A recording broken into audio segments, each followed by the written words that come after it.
Islamic Dawah provide Islamic content. যারা মনে করত যে তাদের ঈমান রয়েছে অথবা ভান করত যে তারা মুসলিম অথবা তাদের ঈমান রয়েছে, তাদের সম্মুখভাগে এবং ডান পাশে তাদের নূর ছোটাছুটি করবে থাকবে। শেষ বিচারের দিনটি হবে নিকষ কালো একটি দিন। আধারে ঢাকা বিস্তীর্ণ পথ পাড়ি দিয়ে আমাদেরকে জান্নাতে পৌঁছাতে হবে। পথ চলার জন্য তাদের নিজস্ব কোনো আলো নেই, চারপাশ গভীর অন্ধকার। ويسر لي أمري واحلل عقدة من لساني يفقه قولي اللهم ثبتنا عند الموت بلا إله إلا الله اللهم اجعلنا من الذين آمنوا وعملوا الصالحات وتواصوا بالحق وتواصوا بالصبر آمين يا رب العالمين। আজকের খুতবার উদ্দেশ্য হচ্ছে আপনাদের সাথে সূরা হাদীদের একটি আয়াত শেয়ার করা, কিন্তু এই আয়াত থেকে কিছু শিক্ষা বলার আগে আমি প্রাসঙ্গিক কিছু কথা বলতে চাই। সূরা হাদীদের মাঝখানে আল্লাহ বিচার দিবসের একটি চিত্র তুলে ধরেছেন। বিচার দিবস এমন একটা বিষয় যা নিয়ে আল্লাহ কোরআনে বহু জায়গায় আলোচনা করেছেন। সাধারণত তিনি যখন এই সম্পর্কে বলেন, তিনি বিশ্বাসীদের সম্পর্কে বলেন যারা জান্নাতের দিকে ধাবমান, এবং তিনি অবিশ্বাসীদের সম্পর্কে বলেন যারা জাহান্নামের দিকে অগ্রসর হচ্ছে। কিন্তু আলোচ্য অংশে একটি ব্যতিক্রমী চিত্র তুলে ধরা হয়েছে। এখানে আল্লাহ বিশ্বাসী এবং অবিশ্বাসীদের তুলনা করার পরিবর্তে তিনি বিশ্বাসী এবং মুনাফিকদের তুলনা করেছেন। আল্লাহ যেন আমাদেরকে তাদের অন্তর্ভুক্ত না করেন। আল্লাহ বিশ্বাসীদের বিপরীতে অবিশ্বাসীদের তুলনা করার পরিবর্তে বিশ্বাসীদের বিপরীতে এমন লোকদের তুলনা করেছেন যারা মনে করত যে তাদের ঈমান রয়েছে অথবা ভান করত যে তারা মুসলিম অথবা তাদের ঈমান রয়েছে, কিন্তু বিচার দিবসে আল্লাহর কাছে এই ঈমানের কোনো মূল্য থাকবে না। এরাই হলো মুনাফিক। আল্লাহ যেন আমাদেরকে তাদের অন্তর্ভুক্ত না করেন। সূরা হাদীদের এই আলোচ্য অংশটি আমাদের জানা খুবই জরুরি, কারণ এই অংশটি আমাদের জানায় যে বিচার দিবসে কিভাবে এই দলের অন্তর্ভুক্ত হওয়া থেকে রক্ষা পাওয়া যায়। সংক্ষেপে বলতে গেলে কিয়ামতের দিন বিশ্বাসীরা যখন দাঁড়াবে, রাসূল সাল্লাল্লাহু আলাইহি সাল্লাম তাদের দেখতে পাবেন। ইয়াউমা তারা, তিনি দেখতে পাবেন মানে রাসূল সাল্লাল্লাহু আলাইহি সাল্লাম দেখতে পাবেন আল মুমিনিনা ওয়াল মুমিনাত, বিশ্বাসী নারী এবং পুরুষদেরকে। يسعى نورهم بين أيديهم وبأيمانهم, তাদের সম্মুখভাগে এবং ডান পাশে তাদের নূর ছোটাছুটি করবে। এর মানে হলো ঈমানদার পুরুষ এবং ঈমানদার নারীদের হৃদয় থেকে এবং ডান হাত থেকে জ্যোতি বিচ্ছুরিত হবে। এই আলোটি কেন জরুরি?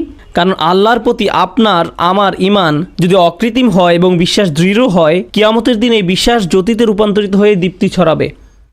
আর এই বিশ্বাস দুনিয়াতে আমার কর্মকে প্রভাবিত করেছে। আমার হাতের সেই কাজগুলোই কিয়ামতের দিন আলোতে রূপান্তরিত হবে। সেদিন আমাদের কাছে দুটো আলো থাকবে। শেষ বিচারের দিনটি হবে নিকষ কালো একটি দিন। আধারে ঢাকা বিস্তীর্ণ পথ পাড়ি দিয়ে আমাদেরকে জান্নাতে পৌঁছাতে হবে, এবং সুদীর্ঘ পথ পাড়ি দিতে সবার আলো প্রয়োজন হবে। কিছু কিছু ব্যক্তির আলো হবে অনেক প্রখর। রাসূলুল্লাহ সাল্লাল্লাহু আলাইহি সাল্লাম বলছেন তাদের আলো এত লম্বা হবে যে সেই আলো এক শহর থেকে আরেক শহর পর্যন্ত বিস্তৃত হবে। আবার কারো কারো আলো হবে অত্যন্ত অনুজ্জ্বল। সেই টিমটিমে আলোতে নিজের পা কোথায় ফেলছে কোনো মতে সেটুকুই শুধু দেখা যাবে। তাহলে মানুষ বিভিন্ন মাত্রায় আলো নিয়ে যখন জেগে উঠবে এবং জান্নাতের পথে যাত্রা শুরু করবে, তখন আল্লাহ তাআলার পক্ষ থেকে অভিনন্দন জানানো হবে, কারণ অন্তত তাদের নিজস্ব কিছু আলো রয়েছে। আর অনেকের তো কোনো আলোই নেই, তাই তাদের জান্নাতে যাওয়ার কোনো সুযোগ নেই। আল্লাহ বলবেন, بشراكم اليوم جنات تجري من تحتها الأنهار। আল্লাহ বলবেন আজ তোমাদের জন্য সুসংবাদ জান্নাতের, যার তলদেশ দিয়ে নদী প্রবাহিত। তোমাদের সামনেই এটা আছে, হাঁটতে থাকো, চলতে থাকো। পরবর্তী আয়াতে আল্লাহ অন্য একদল লোকের কথা বলেন যারা জেগে ওঠার পর গভীর বিস্ময় আবিষ্কার করবে পথ চলার জন্য তাদের নিজস্ব কোনো আলো নেই, চারপাশ গভীর অন্ধকার। বহু দূরে তারা দেখবে কিছু আলো। আপনারা দৃশ্যটা কল্পনা করতে পারেন, চারপাশ গভীর অন্ধকারচ্ছন্ন, আর বহু দূর থেকে তারা দেখবে কিছু মানুষ আলো নিয়ে এগিয়ে যাচ্ছে।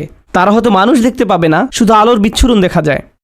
তখন তারা ভাববে আমাদেরকে দ্রুত তাদের কাছে পৌঁছতে হবে, কারণ আলোটা ধীরে ধীরে হারিয়ে যাচ্ছে। তো সেই মুনাফিকরা কিয়ামতের দিন এইরকম একটি তমসাচ্ছন্ন পরিস্থিতিতে জেগে উঠবে, আর তারা বিশ্বাসীদের আলো দেখে তাদের ধরার চেষ্টা করবে, কারণ তাদের নিজস্ব কোনো আলো থাকবে না। তারা জেগে উঠে গভীর বিস্ময় আবিষ্কার করবে তাদের সাহায্য করার মতো কিছুই নেই। يقول المنافقون والمنافقات للذين آمنوا انظرونا نقتبس من نوركم। যেদিন মুনাফিক পুরুষ এবং মুনাফিক নারীরা মুমিনদেরকে বলবে তোমরা আমাদের জন্য অপেক্ষা করো, আমরাও কিছু আলো নিব তোমাদের জ্যোতি থেকে, আমরাও কিছু আলো নিব তোমাদের জ্যোতি থেকে। ইকতিবাস শব্দ দ্বারা বোঝায় যেমন আগের দিন আপনার হাতে মশাল থাকতো আর অন্যজনের আগুন থেকে নিজের মশাল জ্বালিয়ে নিতেন, সেরকম। তাই তারা ভাবলো আমরা তোমাদের থেকে কিছুটা আলো ধার নেব, তোমাদেরটা নিয়ে যাব না, একটু থামো, আমাদেরকে সাহায্য করো।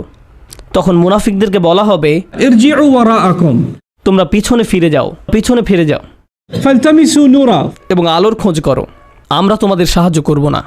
হাসরের ময়দান হচ্ছে এমন ভয়াবহ একটি জায়গা যেখানে জন্মদাত্রী মা নিজ সন্তানকে পর্যন্ত অগ্রাহ্য করবে। ভাই বোন, স্বামী স্ত্রী, বাবা মা, আত্মীয় স্বজন, প্রাণের বন্ধু, এই সব পার্থিব সম্পর্কগুলো ছিন্ন হবে। প্রতিটি মানুষ শুধুমাত্র নিজেকে বাঁচাতে উদ্বিগ্ন থাকবে, কেউ এমনকি পিছনে ফিরেও তাকাবে না। তোমরা পিছনে ফিরে যাও এবং আলোর খোঁজ করো। পিছনে ফিরে যাও এক প্রকার ব্যঙ্গাত্মক মন্তব্য, মানে দুনিয়াতে ফেরত যাও এবং আলোর সন্ধান করো। কারণ কেউ যদি দুনিয়াতে তার ঈমান ও কর্ম দিয়ে আলো সংগ্রহ না করে থাকে, তাহলে সেদিন তার নিজস্ব কোনো আলোই থাকবে না। فالتمسوا نورا আলো সংগ্রহ করার একমাত্র জায়গা হলো এই দুনিয়া। তারপরে মুনাফিকরা মুসলমানদেরকে ধরার চেষ্টা করবে। এভাবে যখন তারা বিশ্বাসীদের নিকটবর্তী হবে, فضرب بينهم بسور له باب ঠিক এমন একটি মুহূর্তে দুই দলের মাঝে একটি বৃহৎ প্রকাণ্ড দেয়াল নেমে আসবে, যার একটি দরজা থাকবে। এই দরজা সম্পর্কে আমরা অন্য সময় আলোচনা করব। আল্লাহ বলেন, অতঃপর উভয় দলের মাঝখানে খাড়া করা হবে একটা প্রাচীর, ফলে এখন তারা ধরার চেষ্টা করলেও পারবে না।